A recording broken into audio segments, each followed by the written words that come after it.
When I restarted reading a couple of years ago, I actually wanted to jump on the hype of reading a lot of books during the year and, just reaching, for example, 50 books per year or 60 books when I reached that. I never actually managed to read 60 books a year. 50 was like my all-time high because I tend to read really slowly, not while I'm reading, but in a sense of like it takes me weeks to finish one book. Or sometimes life gets like in the middle of everything and I will stop reading a book completely and then pick it up months later. And so sometimes I barely even read. I love reading, that's not the point. As you can see, like behind me, I love collecting books, I love reading books, I love buying books.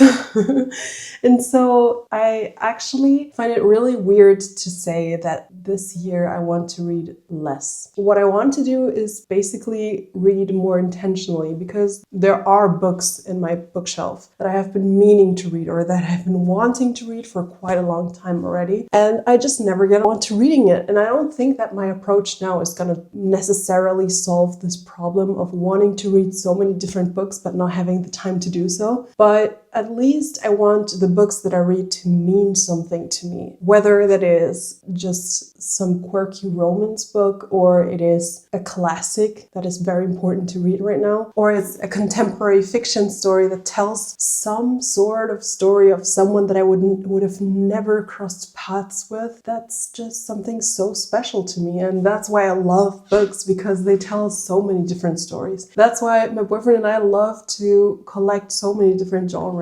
Like this is a collection of all the books and things that we love reading. And I noticed, for example, for myself that I am more inclined to reading contemporary fiction at this moment in time, and that I enjoy real stories of real people, even if it's nothing really happening, but it's just the human psyche and the human experience. And, different lives have so many different stories to tell, so it's very interesting for me to do that. But that's beside the point. The point now is to read less, because I feel very pressured, especially when you go online and compare yourself to others in the book community. When people come out like telling you at the end of the year or, posting very proudly, as they should, that they read like over 100 books. And I'm not one to say that audiobooks don't count. I'm the first one to say audiobooks do in fact count, because not necessarily only for people who can't physically read in a sense of like being blind or something. No, also just if you're busy but still prefer to listen to an audiobook and immerse yourself in the story while you're doing something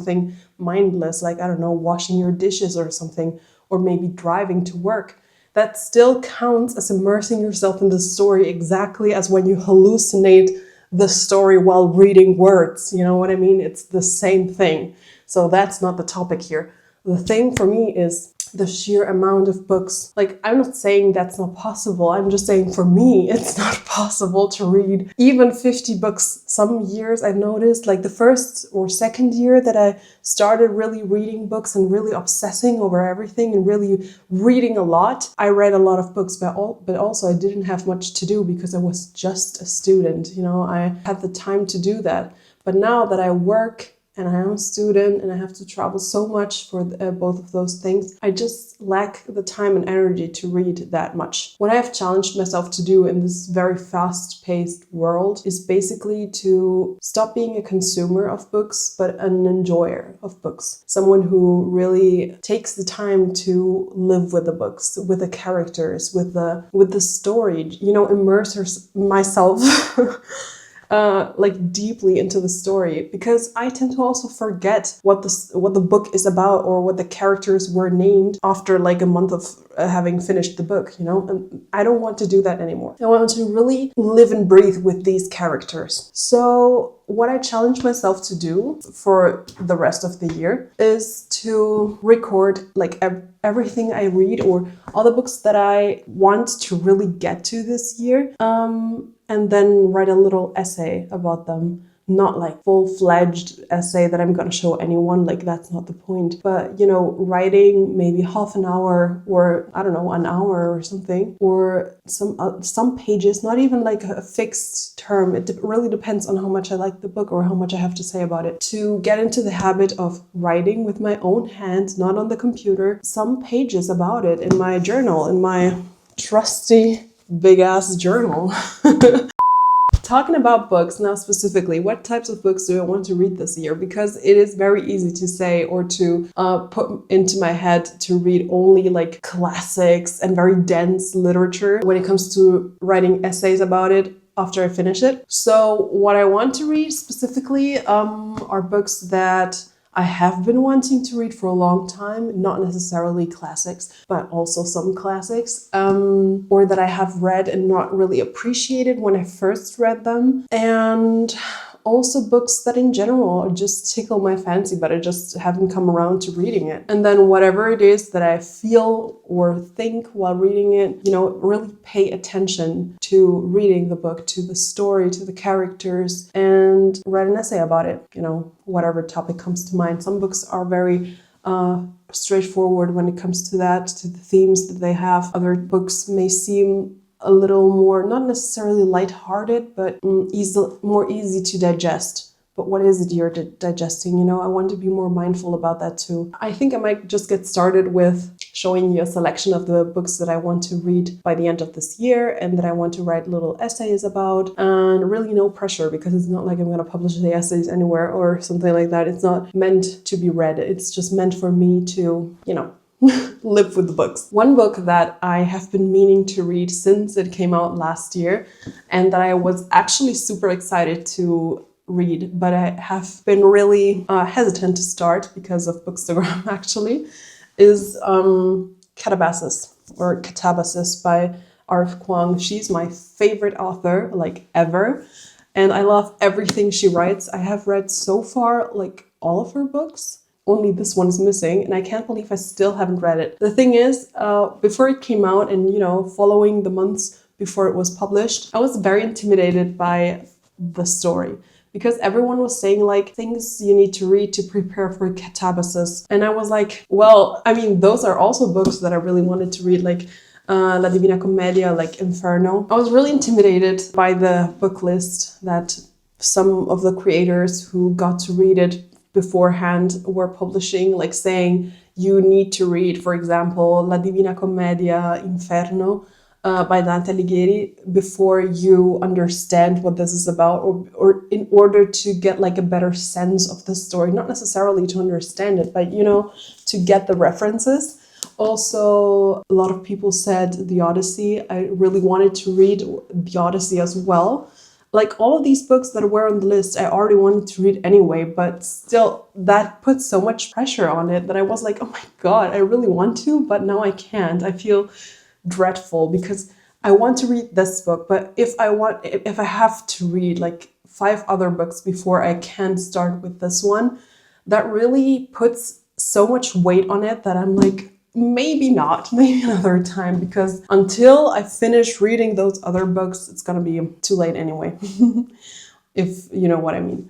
But now I really want to just get started, because my boyfriend, for example, started reading Catabasis without reading the other books that were on the list in order to understand Catabasis. And he was like, no, it's actually not that hard. It's not like this monstrous thing that you have to prepare beforehand in order to understand anything. No, it's not like that. It's really well written, and you can enjoy it even without having read the whole list of books that were recommended by other creators.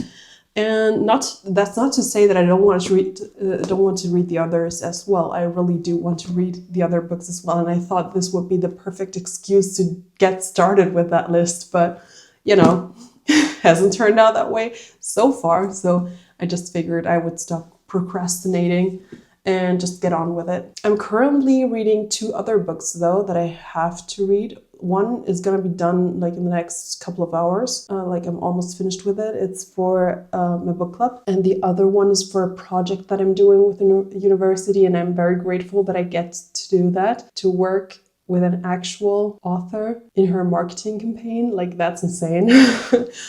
And so I'm reading currently her debut novel, and I'm actually quite enjoying it, even though I don't usually read in German because I just enjoy reading in English more, and I've just gotten used to it, I guess. And so, yeah, that's something new, but it's not impeding my enjoyment. You know what I mean? So, yeah. What else? As per my reading mood right now and what is going on with the world in general, I don't know if I'm gonna read all of these books because maybe one will be enough to satiate my hunger for this type of literature. One book that I'm really looking forward to reading is The Memory Police by Yuko Ogawa. I'm sorry if I really butchered the name. And yeah, it's about an island where things disappear and have no longer any meaning, whether it's burned or thrown in the river or handed to the memory police. Soon enough, the island forgets it ever existed. A young novelist discovers that her editor is in danger of being taken away by the memory police, and she desperately wants to save him. For some reason, he doesn't forget, and it's becoming increasingly difficult for him to hide his memories. Who knows what will vanish next? And that is truly very interesting for me in this period of time, because with the rise of AI and everything going to shit, basically, it's really interesting how short-lived our memories are. In general, everything is so fast-paced and everything is so extreme in a way that our brains tend to shut off and in general just forget. For example, days seem to pass in a blip like this. And so I feel like we are passively just letting everything wash over us because everything is so much. We're constantly overstimulated and constantly like on the run, constantly trying to survive the daily lives that we're handed, I guess. And so sometimes things might seem harmless or not a big deal, or it's not that deep. For example, when big corporations do things to actively change history or actively change the way we record history. I'm choosing my words very carefully now, but I hope you understand who I'm talking about. And so I feel like this book, even though it's been published at least 2020, I guess, because 2020, or even first published in Japan, 1994. Yeah, but it won the 2020 International Booker Prize. So it's somewhat recent, but the first publication of this book or of this story was actually more than 30 years ago now. Oh they ask you how you are, you just have to say that you're fine when you're not really fine. Moving on. Yeah, so I feel like this type of story is completely brutally important right now. And I really want to read it in order to, I don't know why, honestly, to get more of a grasp on how terrible things are actually, or to feel like I'm not drifting away into an induced sleep coma, I guess, something like that. To not feel so hopeless and like I can't do anything about the situation. I mean, reading this book won't change really anything, but at least I'm gonna be a little more aware or more conscious about some things. And so I'm really interested what my mood is gonna be like after reading this, like with everything that's going on in the world.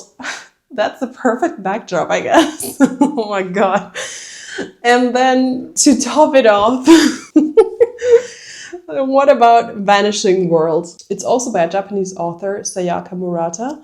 I'm sorry for butchering your name. And this is also some sort of like science fiction-y book. I'm usually not one to really enjoy science fiction, but maybe it's because I haven't really read anything that tickled my fancy in that way. So yeah, Amane is 10 years old when she discovers she's not like everyone else. Her school friends were all conceived the normal way, by artificial insemination, and raised in the normal way by parents in clean, sexless marriages. Amane's parents committed the ultimate taboo. They fell in love, had sex, and procreated. As Amane grows up and enters adulthood, she does her best to fit in and live her life like the rest of society, cultivating intense relationships with anime characters and limiting herself to extramarital sex. Still, she can't help questioning what sex and marriage are for. When Amane and her husband hear about Paradise Eden, an experimental town where residents, women and men fitted with artificial wombs, are selected at random to be artificially inseminated en masse. The family unit does not exist and children are raised collectively and anonymously. They decide to try living. But can this bold experiment create a brave new world Amane desires?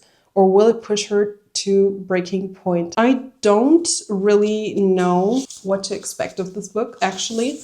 I have not read A Brave New World. I know that is very like sinful in a way. Like, how dare I not have read A Brave New World? It's one of those classics you should really read. Same with The Handmaid's Tale. I haven't read that either, to be honest. Every time I talk about something, like, side note, every time I talk about something or books in general and talking about the importance of books and whatever, I notice how little I have read in my life, how little I know. And I mean, that's embarrassing in some ways because I have the means to do so. I have the books, I have the time, I guess I have the money to get books, or even if I didn't, the books have been around for like ever. So I could potentially just go to the library and get them, even if I didn't have them at home, you know what I mean? So having all the means in the world, and still I haven't read all of those books, you know what I mean? And that's not to shame me or to shame you if you haven't read the books, but it just feels so odd. You can spend so much time reading books and you will never have read all of them, or even the ones you should totally read. And who dictates what you should totally read? You know what I mean? Is it society? And the funny thing is that most of the books that are super important right now, in a way, like, they mirror society so well, even though they've been around for over 30 years most of the time. Those books are getting banned in the land of the free, you know. Okay, no shade or anything, but you know it's a shithole. Enough positivity about that, and let's move on to something a little more refreshing, something a little more, you know, joyful. I don't know if you knew, but I'm a huge Avatar: The Last Airbender fan. I have read some of the novels that are out, and I have obviously watched the series multiple times, and also like Korra, and read the comics. And yeah, my plan, since I'm a little bit, I would say neurospicy, like very lightly put, because I don't know exactly what it is, but you know, there are suspicions, I guess. The closet is glass. No, but in that sense, I don't remember what the fuck I wanted to say, but the thing is, I before I rewatch Avatar this year, and before I go to the cinema and watch the already leaked movie, if it ever comes out to the cinema, you know what I mean. But before I do all of that, I really want to read the novels again in like canonically chronological order. Ooh, you know what I mean? I have the Yang Chen novels here, I have the Kyoshi novels here, and the first Roku novel. I have not touched this yet. I have also not touched, actually, the second Yang Chen novel, because, I don't know, I just, let's say, lost interested when I first read the first book, you know. And so, yeah. But the problem why I haven't done it yet is because currently there's only the first book in German out. And I don't know when the second book, that is, I think, already published in English, like the second Roku novel, but it's not yet out in German. I don't know when it's coming. Probably like by the end of this year. You might think now, why don't I just get it in English and read it in English? I mean, I read everything else in English, so might as well. The thing is, I watch and consume Avatar content exclusively in German because I watched Avatar when I was a kid in German, and let me tell you, I usually don't like German dubbing, but oh my god, like the German dub is perfect. And for Avatar: The Last Airbender, the voices are perfect for every single character. And I haven't even watched the English version of the show. I have just like heard some clips from specific scenes from like different characters in the show. And let me tell you, the German is so much better. Like Azula in German, oh my god, perfect. but also Zuko and everyone. And I'm like, oh my God. So yeah, I cannot listen to that in English or read that in English because I know the world only in German. And it doesn't really make that much of a difference for the place names, I think, or for the character names even, like it's all the same. You know, if you're so immersed in this world in one language, you're not gonna switch it up for some book, you know, especially if I have all the other books in German here. So might as well, you know, wait until the last book comes out. And then what, you know? That's my problem, because on the one hand, I really want to get started again on the series, but on the other hand, I want to read those first, you know, have the whole big picture again. And then start with the series, and then read the comics, and then, because I have already read the comics, but you know, that's not a big deal because it can be done like right after finishing the show. I want to read the comics, and then I want to watch Korra, and then before watching Korra, I want to watch the movie, and then watch Korra, and you know, just go on with it like that. The only thing I have not read, and that I kind of don't want to read because I do not care, is Korra's comics. I know they've been out for a while now too, but you know, I'm just not that interested in Korra, so it's fine. And yes, like I have been yapping a lot about Avatar now, so it's fine. But yeah, I want to read these books, or at least the ones I have not read yet. Will I read an essay about it though? I don't friggin' know. Probably. I don't know though if it's like material for an essay, or what type of essay that would be, because I feel like for catabasis, let me put these back. I don't know what type of essay that would be though, because I know that for catabasis and the memory police and vanishing world, those would be pretty dense essays, full of like insights and things, you know, like, oh my God, deep brain juice flowing, you know what I mean? But for Avatar, I don't know.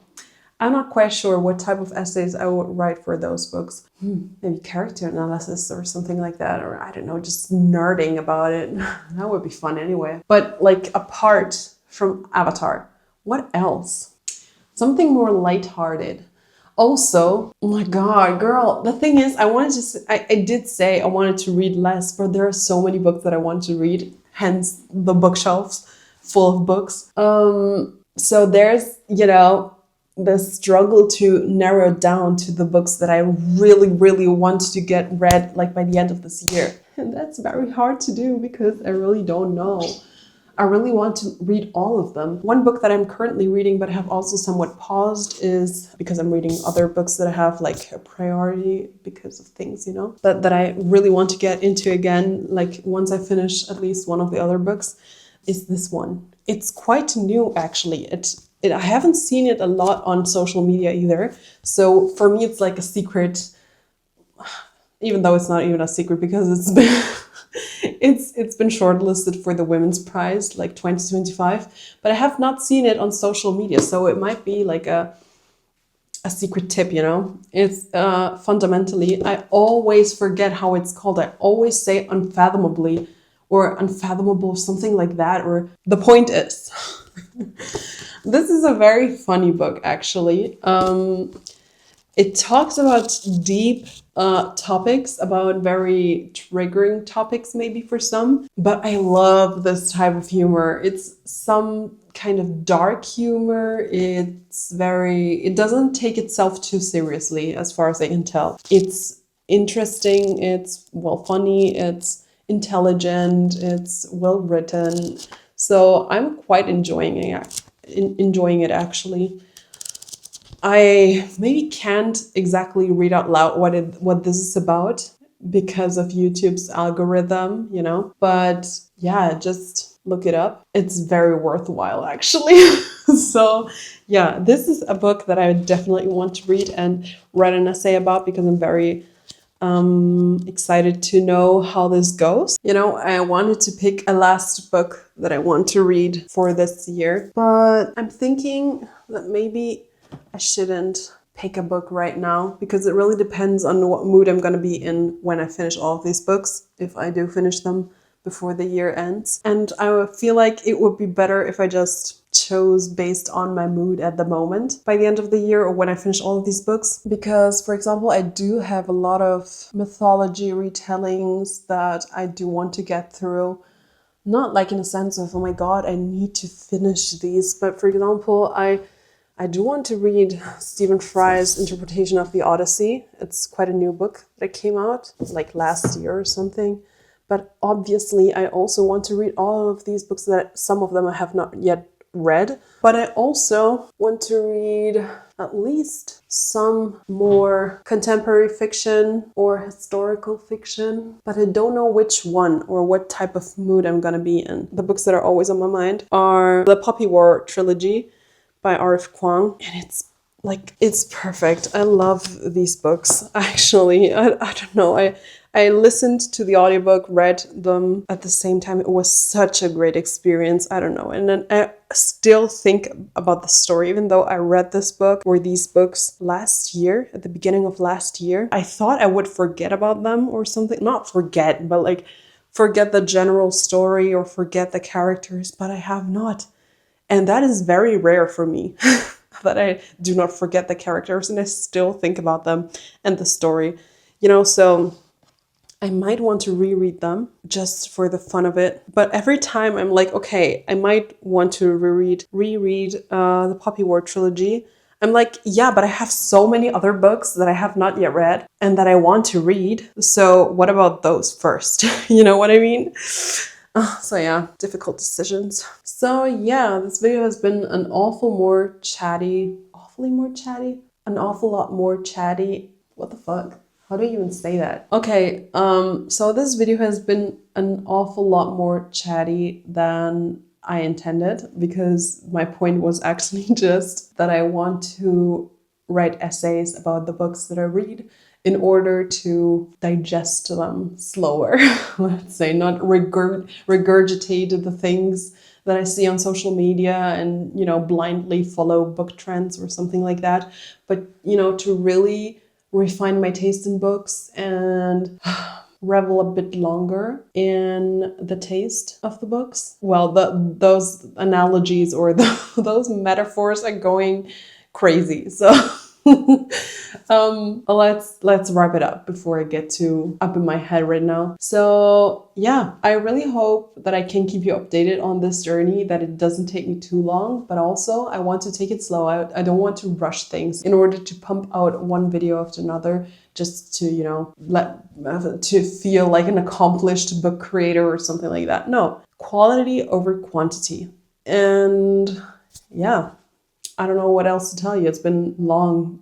I don't know how long this video will be. I think I hope maybe 15, 20 minutes, something like that. But let's see. I will hopefully see you soon. And by the way, if you enjoy hearing me yap about books, stories in general, or whatever goes through my mind at this moment in general, I would love to have you here as my guest. Be my guest. Enjoy your stay. I hope you're doing fine. I hope you enjoy this type of video. And if you do, please give me a like because that really motivates me to keep going. I really need that external validation. And if you want to see more of me in the future, maybe consider subscribing to the channel if you want to, but no pressure. I will see you in the next video. Bye.